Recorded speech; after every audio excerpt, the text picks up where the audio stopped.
Hello. V8 6.2 powered 1948 wd9 tractor with Ford Dearborn loader cut and modified to fit on here. Getting ready to break everything down and get it all painted up. Loader geometry was different because something else was on it. So I've got the bucket goes down too far, kind of like that. I just bent that moving it in here. And some of the stuff I have painted, body worked. Grill was a total disaster. Looks pretty good now. I added about an inch of steel in the bottom because I put a combine radiator. So I had a high pressure combine radiator. And I've been playing with colors. You know, that's Krylon International Red.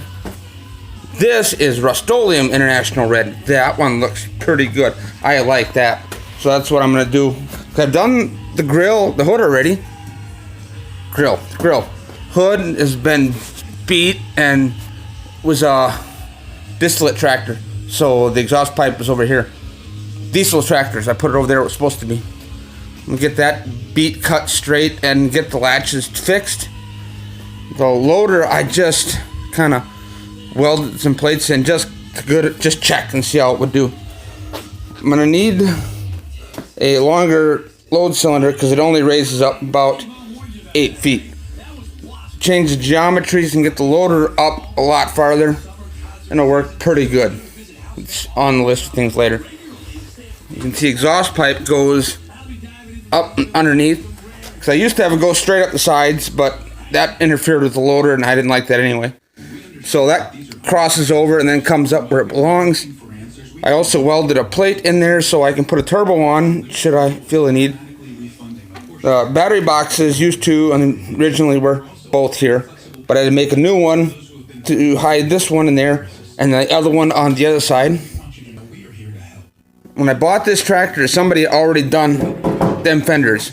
I had about a dozen to choose from, but I chose this one just because of the metalwork.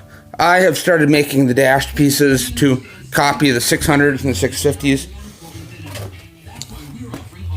Rim had chloride in it when I bought it, and it ate the casting out pretty good. But I hit it with my 7-inch grinder and it cleaned it up nicely. Thinking I'll probably grind off more casting, smooth it up, and just because I think I'll putty that to make it smooth. Rim has been cut and all the types of fun stuff. When I got them, rim was missing off one side and the other one was missing, the rim was missing from here to here. So that rim has been pieced in with other things from lack of options. This one was widened an inch, and then I had 18 430 34s on it, so it added 4 inches. Then later those tires were shot. Got a good deal on some radial 16 934s. So then I took 2 inches back out of it again, so I was probably back to where it was originally. Got my slow moving vehicle sign for a tractor that goes 48 mile an hour. Probably don't need it. I've wired up headlights, taillights, the rear lamp. The light switch is shot, but it does work. This is pump for the PTO system. I started building a live hydraulic, haven't got to it yet. Receiver hitch. Somebody built this chair, and this is essentially a coilover. See, and it rides really nice for something that goes this fast. That's really comfy. To get that kind of cleaned up. Everything up here is about normal. No, wore out. Steering is actually pretty tight. I know more than that. When you're going down the highway, it's tracks. Electrical tape, do a better job. Put the hydraulic valves up here where I could reach. Really comfy. They're also wore out for the system, but we'll get new ones later. And that's the wiring is there. I end up making a new dash piece when I back this out of the loader.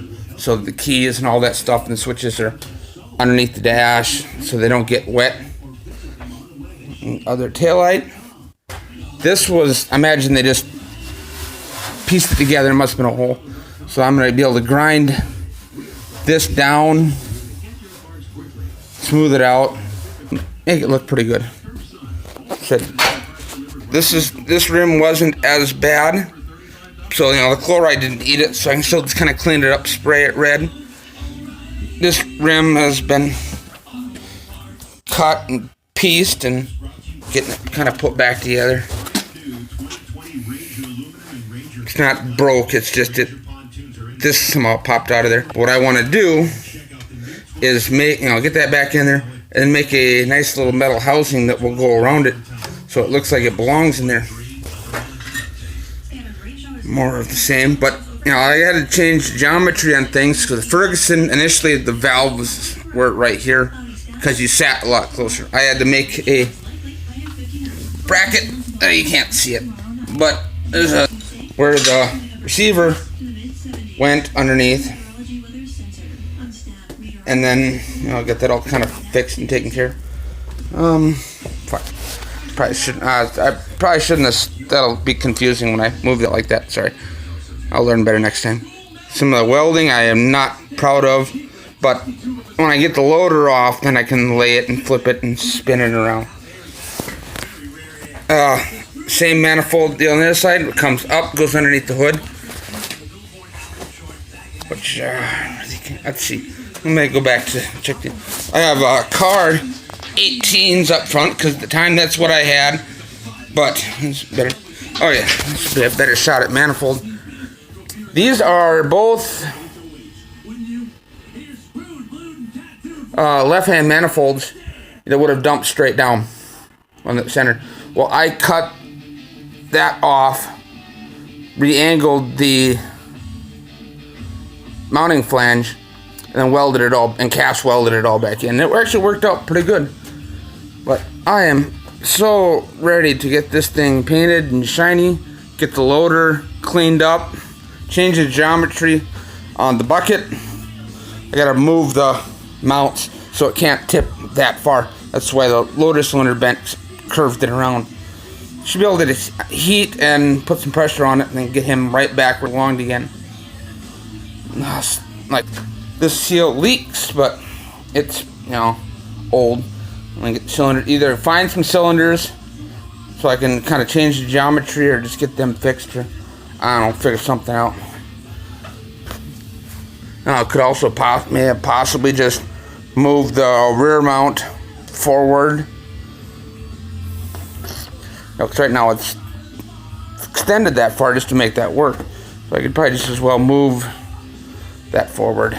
That'll work too. But that's all stuff to do once it's out of the frame. Well, that's all I got to say about that.